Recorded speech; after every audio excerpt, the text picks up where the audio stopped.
Bit of advice from your old pal Sean: whenever you're doing a video, double check the audio's working.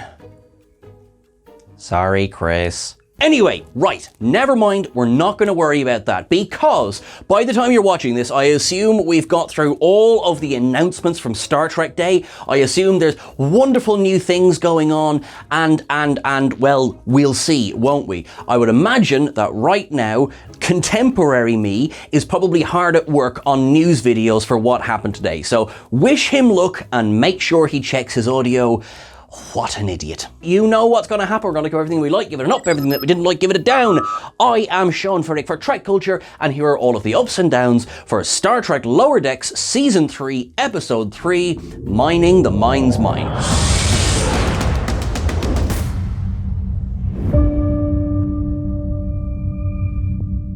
Now, the first up I'm giving into the episode actually is something that comes just before the episode starts. You know that Star Trek Universe bit where you see the Cerritos flying around, it basically makes a delta, and the great koala is sitting there in the nebula? So yeah, I kind of love that, and I also love that Stevens, later on when his arms are being regrown, talks about seeing the great koala as well. I love that it kind of bookends this story, so it really, really works for me. So yes, I had to up the fact that the koala appears. Another quick up that I'm throwing straight away, I'm up and left, right and center, is in that lovely cold open where that poor scientist meets the, the girl in the toga, and she says, oh, I love this idea of this novel where you're a race car driver, and he goes, I call myself Speedy McWheels. That's an up for me.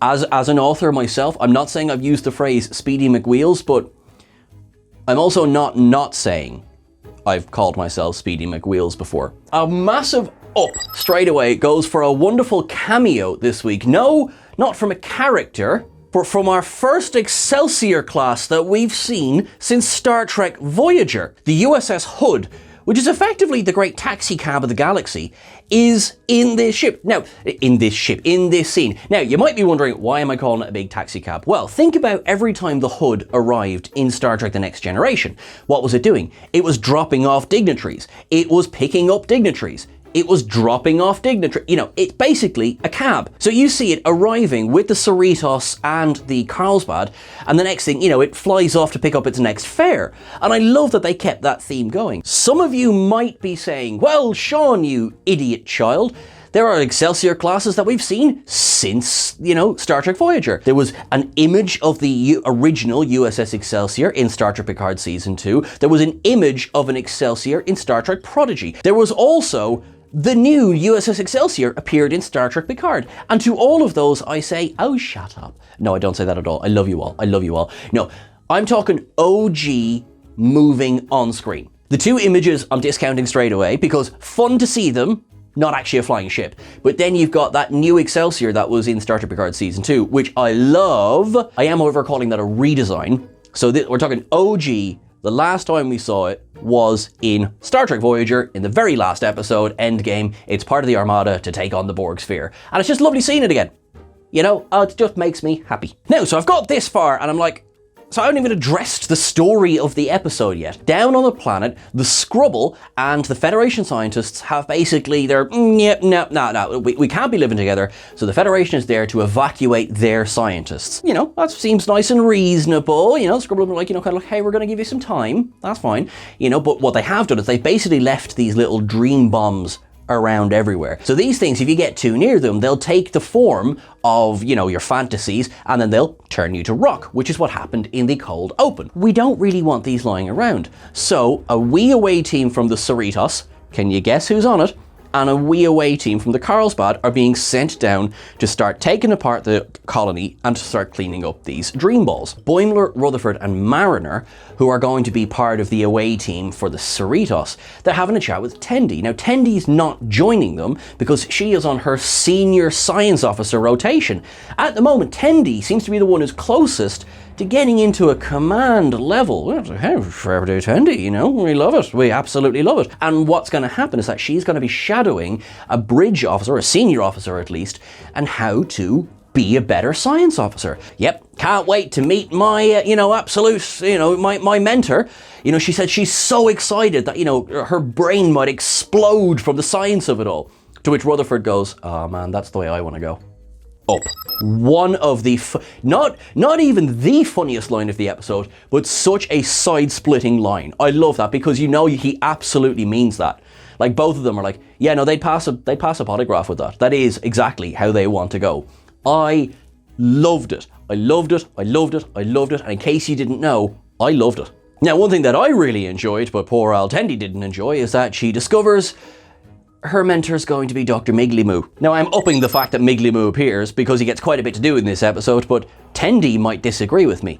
But he's so funny. And in the first few seconds, he manages to get a food pun in there as well by talking about having the grapes to do something. Miglimoo, I love you. I'd even have one of those wee grubs with you. That's how much I love you. Down the planet, we have this how, the cleanup is underway. So you have the Cerritos, they've been tasked with cleaning up these fantasy balls, fantasy bombs. It just sounds hilarious. Rutherford gets a bit too close to one and someone from his fantasy pops up in front of him. Up. Leah Brahms, Susan Gibney returns to play Leah Brahms, who we last saw in Galaxy's Child and first met in the episode Booby Trap. Leah Brahms is one of those funny characters. She keeps kind of popping up. She's been named throughout all of Star Trek. She is one of the original designers, of course, of the Galaxy-class starships. And when she first appeared in Booby Trap as a hologram, it was to help Geordi figure out a way of getting out of the Promelian battle cruiser, and there's some stuff with Promelians. Anyway, listen, go watch the episode. The thing with Booby Trap is that it has aged, it was pretty bad for this at the time, but it's really aged badly in that the holographic Leah there is a very uncomfortable relationship between her and Geordi in this. Now, they do address that, because in the next episode, when real Leah appears, she basically goes to the hologram and says, Geordi, what the absolute is this?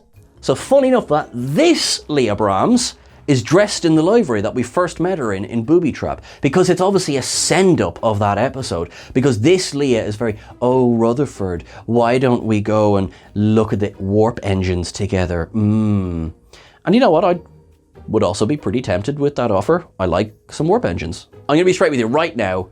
Latinum up this week goes to Leah Brahms, because what a great cameo. What a great and random cameo as well. Now, very soon after this, what we see as well is Jennifer. You all remember Jennifer, the wonderful Andorian who we saw herself and Mariner getting a bit closer at the end of season 2 and then we haven't seen since? Well, she appears kind of bikini, which is quite pleasant, not going to lie. I am upping the fact that Jennifer appears, not just because it's great to see a version of Jennifer in this, but also it confirms for us that her and Mariner's relationship has gone on a bit further than where we last saw it. They are seemingly officially together. Boimler sort of jokes about the fact that, is your fantasy that Jennifer will call you her girlfriend? And Mariner is, brick red in the face, like, no, shut up, no, that's not what I want, that's not what I want at all. And of course it is. It's really, really clever, it's really well done, and I really, really like it, because it's so simple, and yet it works.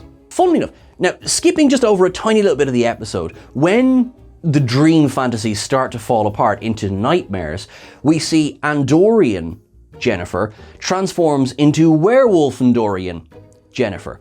And this version of Jennifer, whereas the first one was like, hey, I'd love to, let's be together, let's be official, and it's quite lovely. This version of Jennifer is very aggressively, let's do commitment, let's get plants together. And actually, I thought it was a really, really clever thing that the episode did, which was it showed both Mariner's dreams and fears are being in a committed relationship. Now, it doesn't do too much. It doesn't, wallop you over the head with it or anything like that. It doesn't, it's not like and now we're going to have a very special moment. It's not like that. What it is it's just a clever little display of we are not all one thing and we are not all another thing. We can both be excited for and fearful of a version of the present and the future. And I thought it was really cleverly well done. Nice little hidden message in there, Star Trek.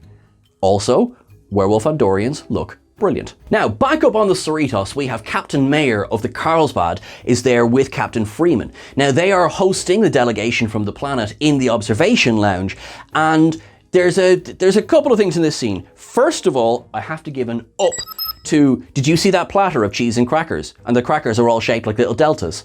Well played. Now, unfortunately, I do have a down for the episode, and that is Mayer and Freeman. If this was a bit that they were doing, then I thought it was funny, but it isn't. It's quite petty back and forthing between the two of them, and quite frankly, it was a little bit annoying.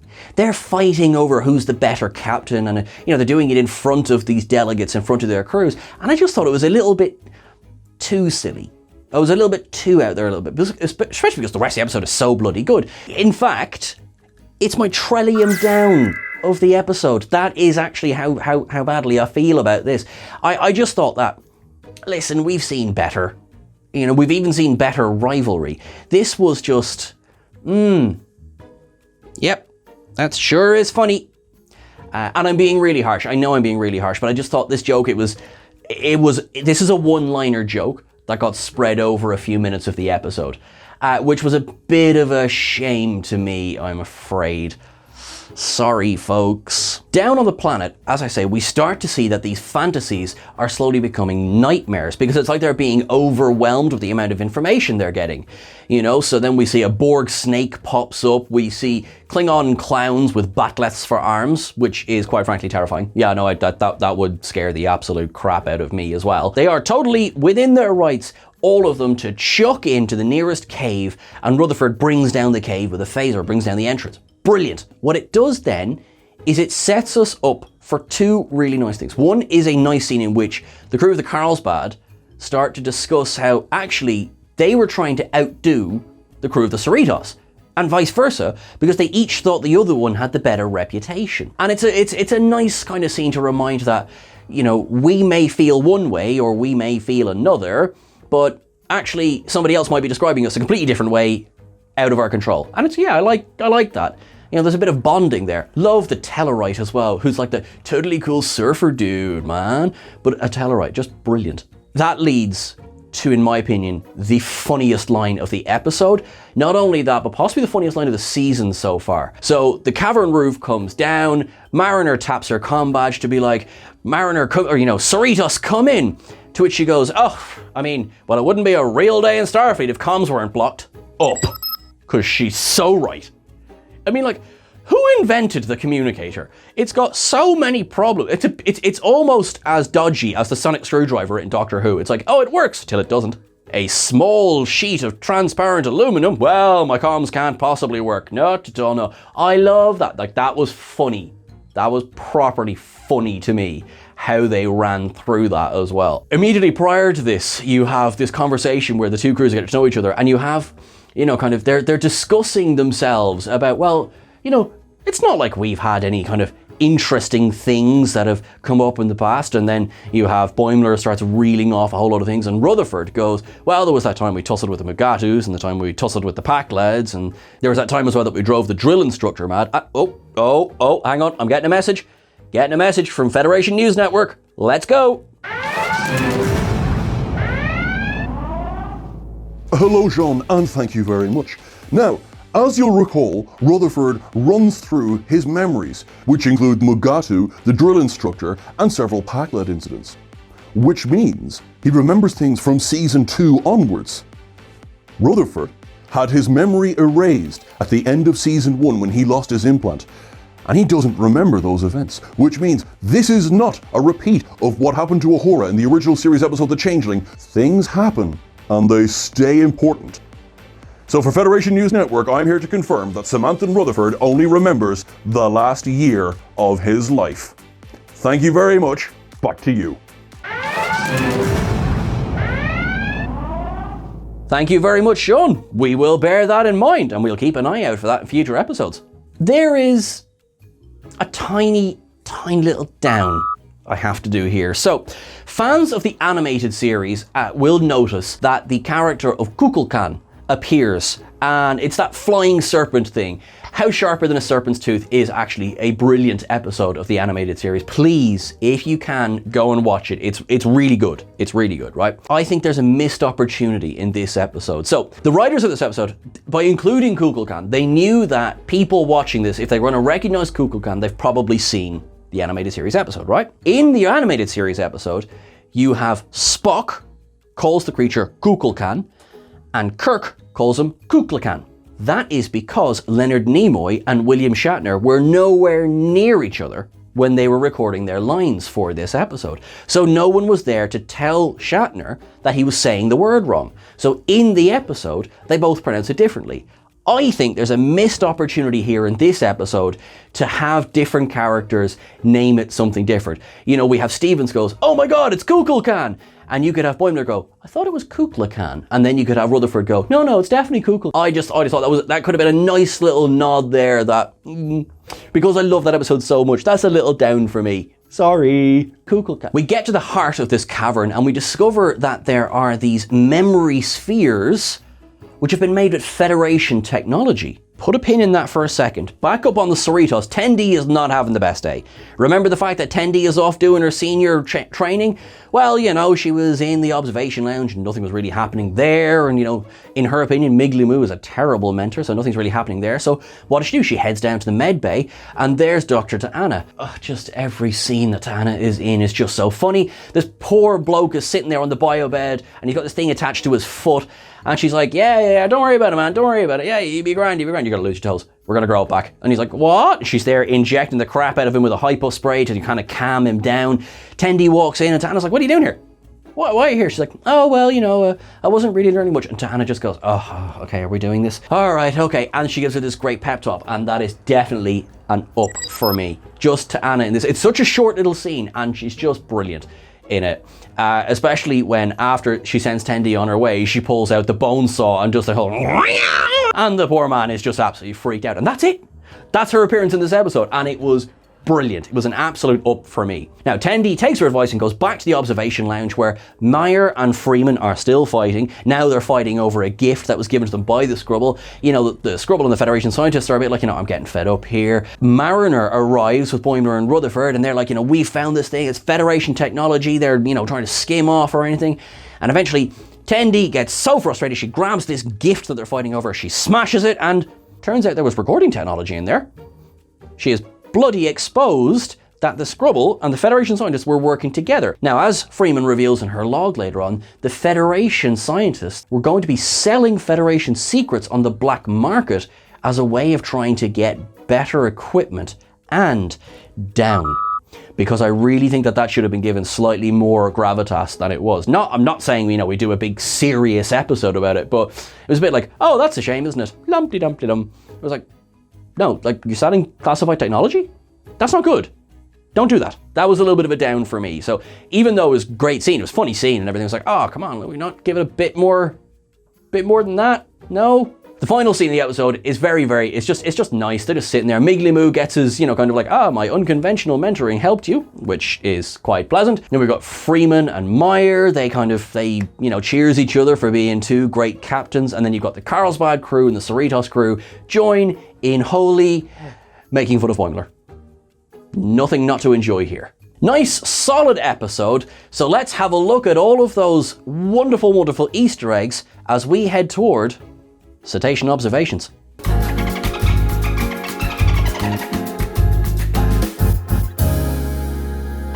The Scribble themselves are rock monsters. Where do we know rock monsters from? Well, the aborted scene in Star Trek V, The Final Frontier. You'll have probably seen images of those monsters that William Shatner wanted to include in that final fight in Shakari. Now, the reason they weren't included is because they looked f***ing ridiculous. A hilarious test footage exists, and it was a case of, good idea, not great execution. Now, as we've already mentioned, the USS Hood appears in this episode. The Carlsbad, which is named for yet another city in California. There's a reference to Parisi's squares and the shiny blue uniforms that are worn during Parisi's squares. There's a reference to the planet Pollux 2. Now, Pollux 2 itself not so much, but Pollux 4 appeared in the original series episode Who Mourns for Adonai, where they discover the god Apollo. We see that one of the Carlsbad crew has webbed fingers because he is a Zaldan. Now, we met the Zaldan back in season 1 of The Next Generation when Wesley bumped into one during his training for the Academy, and we learned that you must never be polite to a Zaldan because they're offended by that. You need to be direct and possibly offensive, and they'll love you for it. Reference to Ambassador Spock, always nice. The moped that Boimler's Dream Admiral is driving is all covered in TOS livery, which I absolutely love. There are several references to Galaxy-class starships, of course with Leah Brahms herself. Kukulkan. The Cerritos is considered the Enterprise of California-class ships, and at the end they're all drinking out of those trademark TNG glasses, which always look wonderful, and the aforementioned, very wonderful, Leah Brahms.